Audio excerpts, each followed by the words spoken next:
Thank you. किस बात की? मैं वाकई बहुत परेशान थी ज़ुहैब। मुझे समझ नहीं आ रहा था मैं क्या करूं।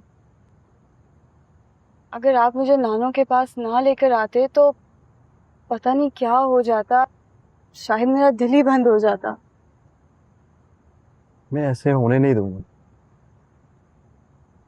अब तो मैंने आपकी दिल की जिम्मेदारी ले ली।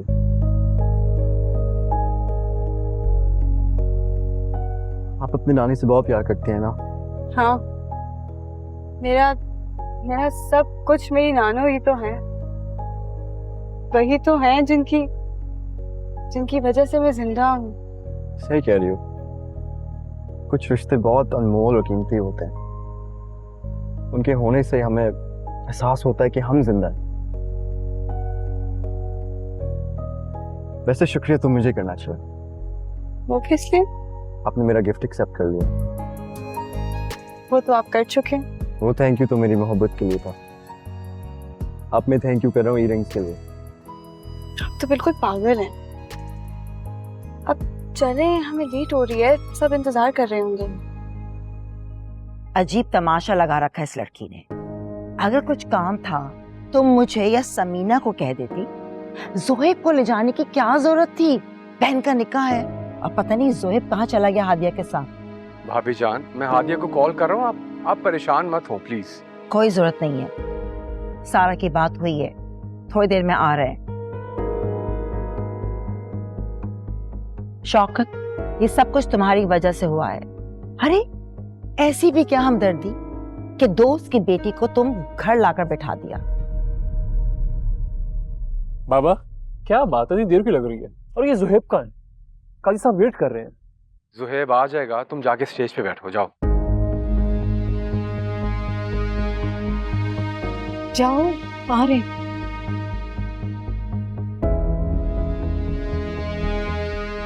कितनी देर है अभी? मैं कहूँ खड़ी। कितनी बुरी बात है।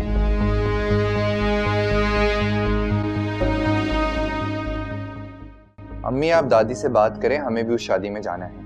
इतने बड़े घर की शादी है, हमने नहीं देखी आज तक। अम्मी यार मैं आपसे बात कर रहा हूँ, चलिए ना, बहुत मजा आएगा। उधर खाना भी बड़ा अच्छा होगा। ठीक है बाबा, कर लेती हूँ बात। अब मेरा दिमाग मत खाओ। तो तुम सब्जी इतनी देर से लेकर आए हो ना। वो हादिया आई थी। हाँ आई थी। थोड़ी देर रोक लेती, मैं भी मिल लेता। तो मुझसे मिलकर क्या करते? नहीं बस वो इतने दिन हो गए उससे मिला नहीं, तो सोचा कि अरे भाई खाना कब मिलेगा? इतनी भूख लग रही है। आपका बेटा सब्जी अभी लेकर आया, बस हो जाता है तैयार। सारी मेरी गलती। आसिम सुने, मैं ये कही थी कि आप अम्मा से बात करें ना, हमें भी अपने साथ ले चलें वो। अरे भाई कहाँ ले चलें? अरे शौकत भाई के बेटे की शादी, वहां जाने का कह रही हूँ। और कहाँ? आप तो ऐसे अनजान बनते जैसे आपको कुछ पता ही ना हो। भाई मुझे भी अभी तुम्हारे सामने ही पता चला है। ना हादिया तैयार होके यहाँ आती, ना हमें पता चलता कि आज शौकत भाई के बेटे की माइयों है। चलो माइयों में तो हम ना जा सके, लेकिन कम से कम बारात में तो जाना चाहिए ना। इतने अमीर लोगों की शादी है, बड़ा मजा आएगा वहां पर, सबसे मुलाकात होगी। अम्मा जी बता रही थी हमारी दावत ही नहीं है। अरे ऐसा कैसे हो सकता है कि शौकत भाई हमें ना बारात में बुलाए? वैसे भी अगर देखा जाए तो शौकत भाई का ससुराल ही है ये। हमारी इतनी करीबी रिश्तेदारी, हमारा जाना तो बनता है। भाई नहीं बुलाया तो क्या करें? हर बंदे की अपनी मर्जी होती है, जिसे चाहे बुलाए। किसी पे कोई जोर जबरदस्ती नहीं कर सकता है। सिर्फ मुझे इस बात पर कुछ यकीन नहीं आ रहा। भाई क्या कहना चाह रही हो? अम्मा जी मुझसे झूठ बोल रही हैं या मैं तुमसे झूठ बोल रहा हूँ? क्या हो गया आसिम आपको?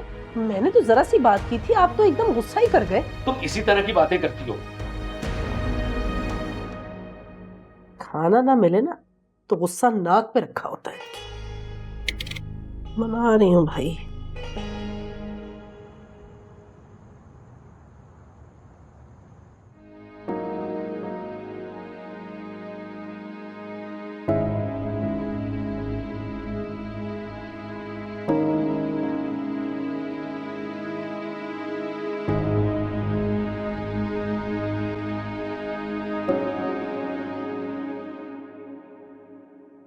मम्मा आई एम सॉरी। खामोश। तुम्हें एहसास है कि तुमने किया क्या है? तुम्हारी बहन का निकाह है, सब लोग तुम्हारा इंतजार कर रहे थे और तुम अपनी बहन को छोड़कर तुम इस मामूली सी लड़की के साथ चले गए। मम्मा बात तो सुन लो। खामोश। यू हैव रियली डिसअपॉइंटेड मी। ज़ुहैब, मेरा बस नहीं चल रहा कि मैं तो भाभी ना, अभी सब लोग आए हैं, ऑलरेडी हम लेट। इसकी हिम्मत कैसी हुई? भाभी जान, बाद में घर जाके बात करते हैं। आओ आए प्लीज, आप आए।